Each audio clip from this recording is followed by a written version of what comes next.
Hello and welcome to Washington Talk. I'm Eun Cho. President Trump addressed Congress and proclaimed the dawn of America's golden age. President Trump laid out his second-term priorities, including plans to impose reciprocal tariffs. Today we discuss what this could mean for South Korea and the region. And to my fellow citizens, America is back.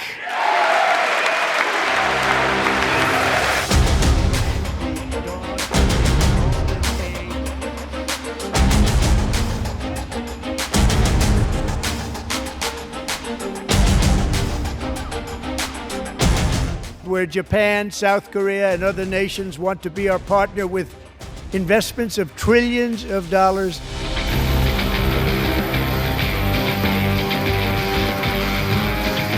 South Korea's average tariff is 4 times higher, and we give so much help militarily and in so many other ways to South Korea.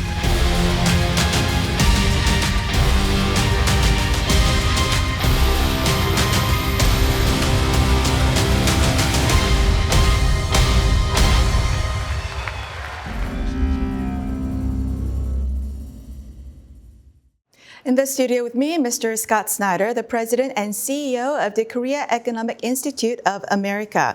Previously, Mr. Snyder was the Director of U.S.-Korea Policy at the Council on Foreign Relations. He also served as the Director of U.S.-Korea Policy Center at the Asia Foundation. Mr. Snyder's latest book is the U.S.-South Korea Alliance, Why It May Fail and Why It Must Not. Also joining us, Mr. Michael Allen, Managing Director and Partner of Beacon Global Strategies. Mr. Allen served as Senior Director for Counterproliferation Strategy and Senior Director for Legislative Affairs at the National Security Council during the George W. Bush administration. He was also the Republican Majority Staff Director of the House Permanent Select Committee on Intelligence. Welcome to the program.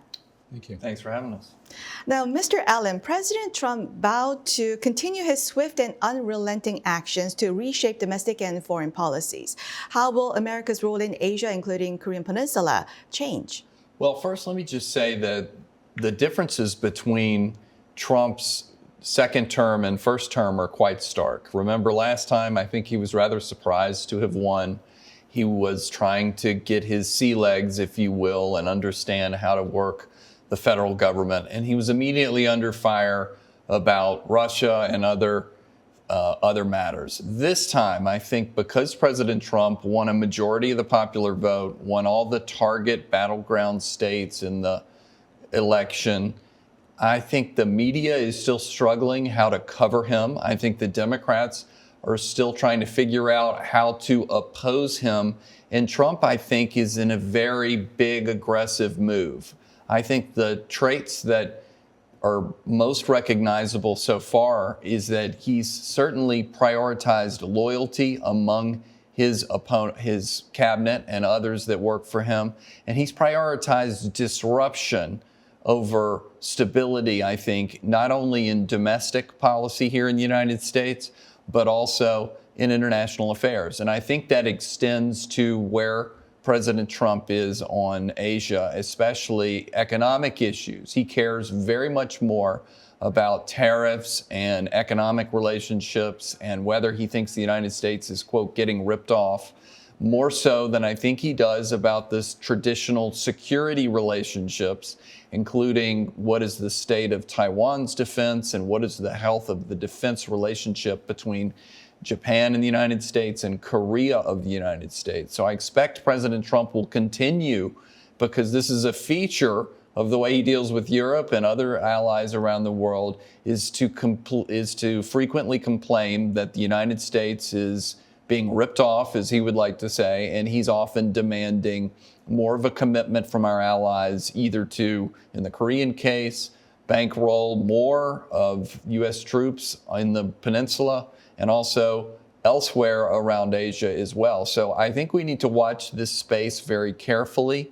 He definitely is defined by not wanting to start another war, and so we need to watch what Trump will do longer term. Will he try to withdraw troops from around the world? Will he try to deploy more toward Asia because he's worried about China and Taiwan? These are questions that he's yet to get to.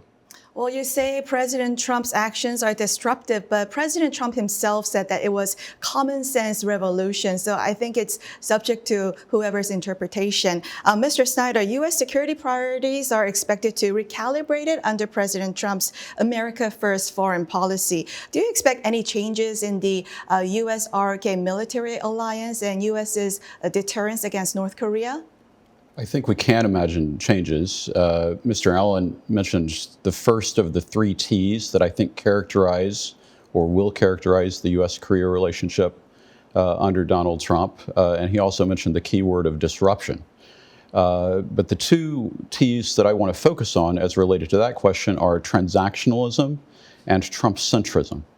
And what I mean by that is that rather than thinking of values, common values as the basis for alliance cooperation, President Trump clearly views relationships in transactional terms, win-lose terms. And I think that he will apply transactionalism to the U.S.-Korea relationship, both in the economic sphere and, as he indicated in his speech, using cross-issue linkage that will also tie into the security sphere. And then Trump-centrism is really about a U.S.-focused and Trump-centric global order that emphasizes spheres of influence, and I think actually carries great political risk for countries and regions that are on the fault lines of global politics, including Ukraine and also Taiwan and Korea. Mm-hmm. Mr. Allen, do you think the Trump administration will continue to view South Korea as a key ally?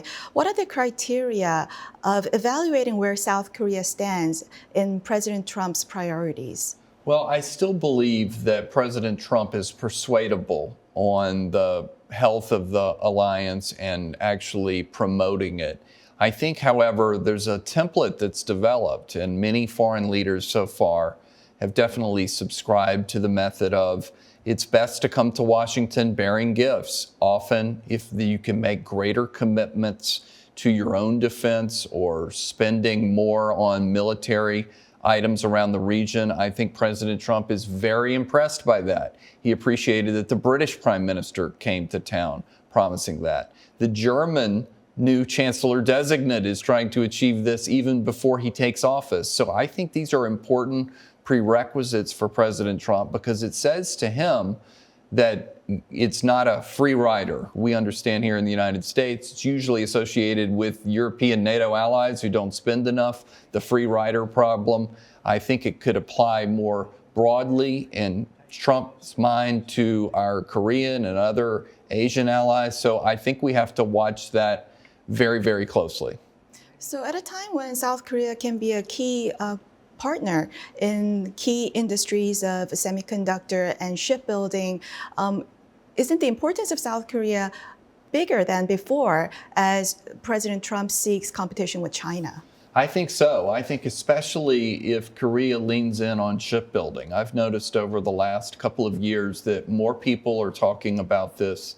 More people have reflected on the deficiencies in the U.S. defense industrial base. And the questions usually turns to, or the conversation turns to, wow, Korea is a shipbuilding powerhouse. And this is another area where I think we could work together. I think it's something that new leaders, once the domestic political turmoil is over, could advance this in a real way towards President Trump. I think cooperation on semiconductors. I think investments by Korean companies into the United States plays very, very well with President Trump. You've seen TSMC, you've seen SoftBank, you've seen Apple, you've seen all these, any number of different investment announcements. I agree that Trump is about transactionalism because he's fundamentally a real estate developer and he wants to be able to get people together to have win-wins. And that's the way he thinks. It is transactionalism at the end of the day. And if companies and countries can come to the United States and say, we want to invest in you, we want to partner with you, I think President Trump is open to that. So he strikes a very tough tone at the beginning, but I think there's a template out there to deal with him. A week before President Trump's speech to Congress, a senior South Korean official from the trade sector came to visit Washington and discussed the Alaska LNG project. Do you think that, Mr. Snyder, there is a lot of discussions, has made some progress in that area for President Trump to announce it in the congressional speech? Well, I do think that the speech was used to signal and actually to provide an opening for a negotiation between the U.S. and Korea, both in the context of the mention of the possibility of South Korean LNG investment along with Japan, and also in the framing of the tariff issue. When President Trump applies tariffs, I think it's an invitation to negotiate. And so I do think that that means that the bilateral trade negotiation between the U.S. and South Korea is now open and proceeding. And that tariff comment that South Korea's average tariff is 4 times higher than US's, and South Korea said that average tariff on U.S. imports last year was 0.8% because there was free trade agreement between the two countries. Now, the comment from President Trump on tariff, is this a prelude to a new round of burden sharing discussions, do you think? It could be. I mean, one of the characteristics that I would argue has emerged in the context of President Trump's early engagements on the USMCA, the trade agreement with Canada and Mexico, has been the element of cross-issue linkage. Because the initial proposal that resulted in the delay in the application of tariffs against Canada and Mexico was pledges to strengthen border security. And so I think the same thing is going to be in play as related to the defense relationship between the U.S. and South Korea. And you've already pointed to, in the prior discussion, ways in which Korea could be prepared to engage in some kind of reconfiguring of the relationship. The good news is that Korea has tools and Korea has technology and things that can be put on the table that can redefine the relationship in positive terms, like shipbuilding. Mm-hmm. Mr. Allen, Korea has tools and technologies, but also non-tariff barriers that President Trump ordered officials to investigate before the reciprocal tariffs kick in April 2nd. Would Korea's value-added taxes, regulations, and subsidy policies become new targets of trade disputes? I think so. Trump has absolutely signaled that he's considering those as part of or similar to tariffs. These are something that he wants to lessen. He certainly sees this in the European Union. He talks about digital service taxes. He's talking about value-added taxes as it pertains to other countries. So I think this is top of mind for President Trump, and he's going to have a broader view of what he thinks are fair obstacles to trade. Mr. Snyder, and doesn't South Korea also have to resolve the trade deficit issue with the United States? South Korea ranks 8th in terms of U.S.'s trade deficit country, and $55.7 billion surplus was made by South Korea last year in bilateral trade. Well, that's right. The other key word related to the Trump 2.0 is reciprocity, and the merchandise trade balance is one of the critical measures that President Trump used in his first term and will apply in his second term related to South Korea. I think that's the reason why the initial discussions about South Korean investment in LNG are important. And I also would expect that South Korea may make a decision to purchase more American oil as part of an effort to try to rebalance the merchandise trade relationship. Mm-hmm. I think that's exactly right. We advise companies, if sometimes I talk to countries, you need to come to Washington with a card of, here's the way we invest in the United States. Here's how much we spend on security. Here's how many U.S. jobs are dependent upon either our investment or our presence here in the United States. I think that goes a long way with President Trump. I think that's something that he really values, and it's important, it's incumbent upon every country to go back to basics and begin to advance this argumentation with him constantly, because he wants to understand, where does America stand in the bilateral relationship, not just with trade, but everything. Mm-hmm, mm-hmm. Treasury Secretary Scott Bessent said yesterday that this structure of America absorbing imports from around the world, that distorted structure has been there for a long time, and that Trump administration is out to change all that. Mr. Snyder, President Trump strongly criticized the CHIPS Act, calling it a horrible, horrible thing. And Korean semiconductor companies, including Samsung Electronics and SK Hynix, already made major investments here. Will the policy change? How will that impact these Korean companies? Well, of course, Samsung and SK Hynix were recipients of subsidies under the CHIPS Act under the Biden administration. I think the main shift between Biden and Trump has been from the U.S. administration using the carrot in terms of provision of subsidies to using the stick in terms of using the threat of tariffs. Because President Trump has also emphasized that once you are in the U.S. market, you're not subject to tariffs. And so that's an issue that those companies are going to address, I think, primarily as they address all decisions by looking at the implications for the bottom line. And I think that what that means is that as we attract investment, it's going to be also very important for the Trump administration to provide assurances that foreign companies face a level playing field in the U.S. market. Now shifting gears to security issues, Mr. Allen, the U.S. has paused military aid to Ukraine, but is still pursuing minerals deals with the country. How can the strategy of balancing between the security and economic interests be applied to Asian allies like South Korea? Is there a message to South Korea that security guarantees shouldn't be taken for granted? I think so. I think President Trump is trying to take a fresh look at everything. Remember his first term, he was interested in pulling out of Afghanistan. He was interested in pulling out of Syria. This go around, he wants to revisit where we are in NATO. So I think very much Trump is going to look towards Asia, look at where troops are, and make some sort of judgment. He cares so much more about economic issues. I don't hear him talk as much about our security relationships in Asia. I think he understands broadly that it would be bad if China invaded Taiwan, but I don't hear him saying, like Biden said, that we would use U.S. troops in a cross-straits invasion. And I think that is something I know a lot of his advisors believe is very, very important.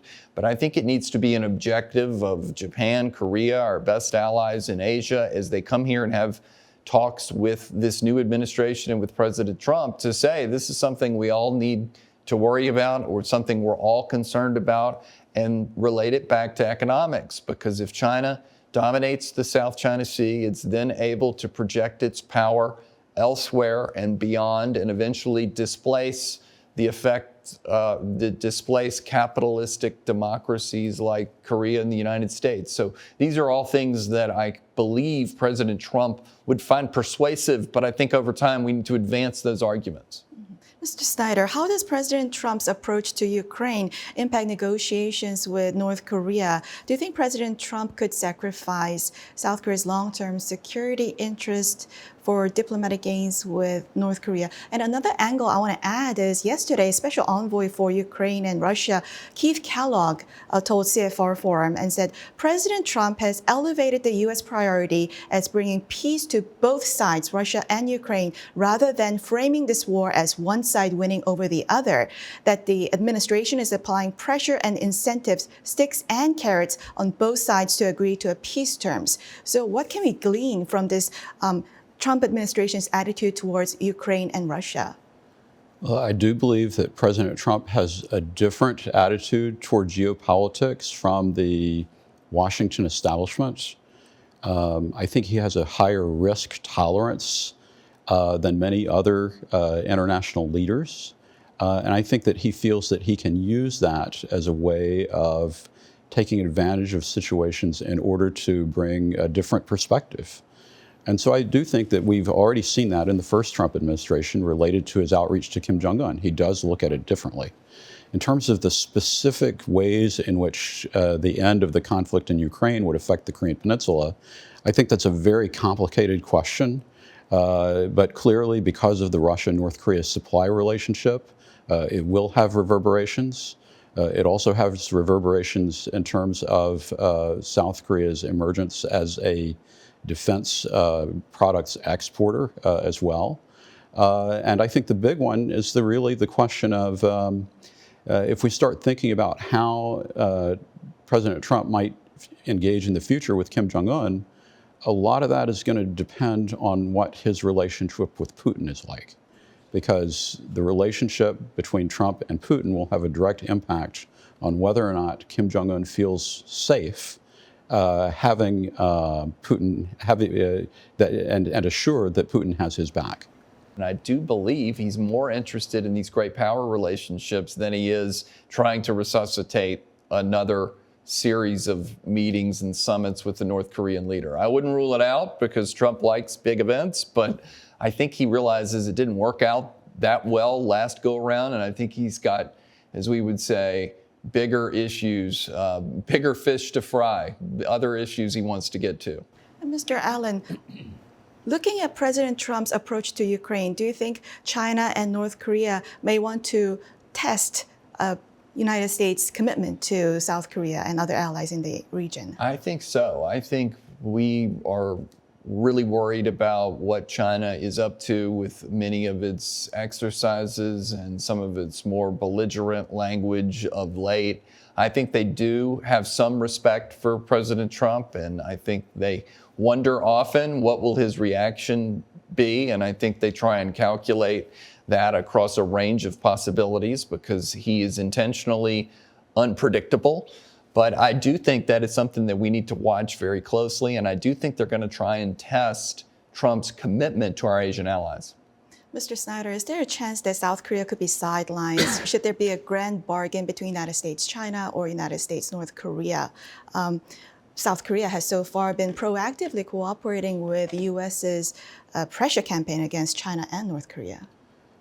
Well, the problem with a major power-centric approach to international relations for South Korea is that South Korea is a middle power, and therefore it is relatively less important in that context. And I also think that it does mean that increasingly the U.S.-South Korea relationship will be managed in the context of what happens in U.S.-China relations.